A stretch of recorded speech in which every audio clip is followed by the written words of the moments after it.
Hello and welcome. Today, we are diving deep into the world of cybersecurity. And let's be honest, it can feel pretty overwhelming, right? But here's the thing.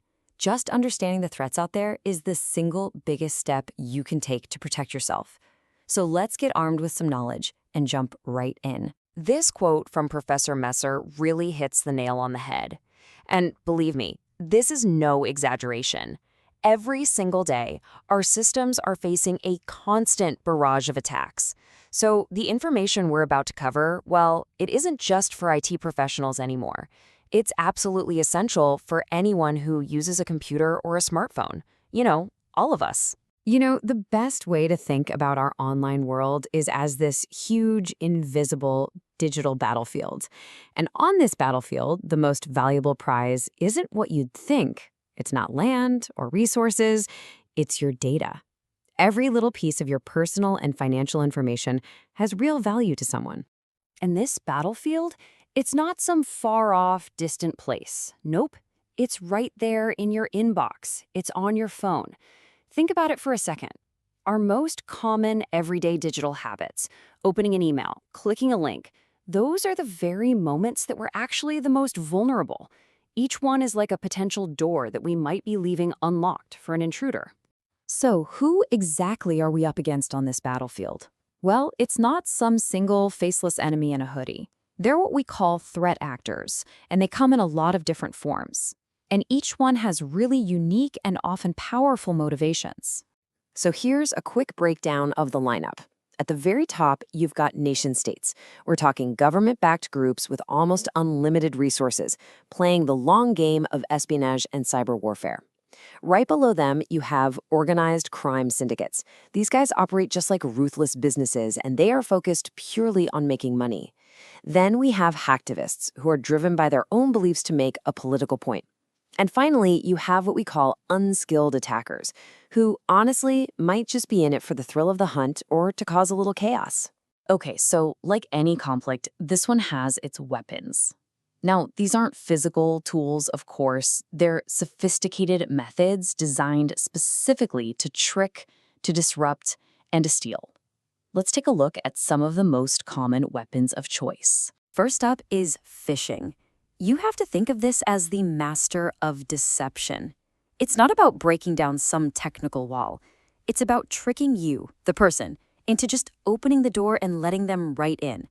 It preys on our trust, our sense of urgency, and our curiosity. And the whole process is deceptively simple. It starts with a message that looks totally legitimate. Then it creates a sense of panic or maybe a great opportunity. Your account is locked or you've won a prize. Anything to make you react without thinking. And that one little click, that's all it takes to either install malware or send you to a fake login page that's built just to steal your password. And don't ever think phishing is just for email. Oh no, attackers adapt. If they can reach you over the phone, it's called Vishing for voice phishing. If it's a text message, it's Smishing for SMS. And then there's business email compromise, which is especially dangerous. That's where they impersonate a CEO to trick an employee into sending a huge wire transfer. Now, let's talk about ransomware. This is digital extortion, pure and simple. Just imagine all your photos, your documents, your business files, everything suddenly locked up, encrypted. The attackers hold the only key, and they demand a ransom payment just to get your own data back. It is a devastatingly effective weapon. And finally, we have the classic password attack. The most common kind is a brute force attack. Now, this isn't some clever trick. It's just a relentless automated assault where a computer program tries millions, sometimes billions, of password combinations per second until it finds a match. A simple, short password, it can be cracked in an instant. Okay, deep breath. I know that was a lot about the threats, but knowledge is power, right? So now we're going to pivot to the solution. How do you build your own digital fortress? Well, it all comes down to a few key defensive strategies. To defend against phishing, your best weapon is just a healthy dose of skepticism. Before you click, hover your mouse over the link and look at the actual URL. Look really closely for typos or weird grammar. Professional companies usually don't make those kinds of mistakes. And above all, if an email asks for your personal info, be suspicious. If you think your bank is emailing you, don't click the link. Just go to their website directly or give them a call. For ransomware, there is one golden rule that beats all others. Have a backup. Seriously, if your data gets encrypted, you don't need to pay a ransom if you have a recent, separate copy of everything. Keeping your software updated and using good security software also helps close the doors that ransomware often slips through. And look at this. The difference in password strength is just staggering. A brute force attack will guess password 123 in less than a second. But a password like the one on the right, that mix of cases, numbers, and symbols, it just exponentially increases the number of possible combinations. It's really simple math. A longer password with more character types creates a haystack of possibilities so vast it would take a computer centuries, not seconds, to find the needle. So, your best defense is really a three-part plan. 1. Make your passwords long and complex. 2, and this is crucial, use a different password for every single account.